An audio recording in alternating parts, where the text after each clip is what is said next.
రాజ్యాంగబద్ధంగా చట్టబద్ధంగా మనకు రావాల్సిన ఇంట్లో వస్తాయి. కానీ మనకు ఇంకా అదనంగా మనం రావాలి అంటే గతంలో మల్లారెడ్డి గారు ఎంపీగా పనిచేసినారు, మంచిగా పనిచేసిండు, బ్రహ్మాండంగా ప్రశ్నలు అడిగి ఆ తర్వాత ముఖ్యమంత్రి కేసీఆర్ గారు పిలిస్తే ఇక్కడికి వచ్చి ఎమ్మెల్యే అయిండు, తర్వాత మంత్రిగా మీ అందరికీ బ్రహ్మాండమైన సేవ చేసినాడు. ఇలా ఆయనతోని మేము ఎవ్వరం కూడా పోటీ పడే పరిస్థితి లేదు మల్లారెడ్డి గారితో. ఎందుకంటే ఆయన మా అందరికంటే యువకుడు, ఉత్సాహవంతుడు, మా అందరికంటే ఎక్కువ ఉరుకులాడుతాడు. ఆ ఉరుకులాటంతా మీకోసం.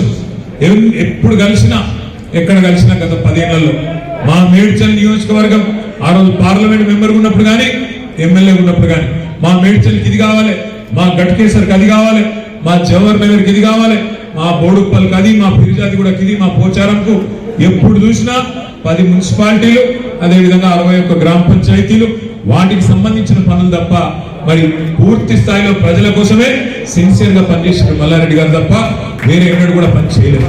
వాళ్ళ సొంత డబ్బులు పెట్టి 125 గుడులు కట్టించిన, దాదాపు 60-70 కోట్ల రూపాయలు ఖర్చు పెట్టి సీసీ రోడ్లు వేసిన ఆయన కమిట్మెంట్ కి ఇదంతా కూడా నిదర్శనం అనే మాట కూడా నేను విజ్ఞప్తిస్తాను.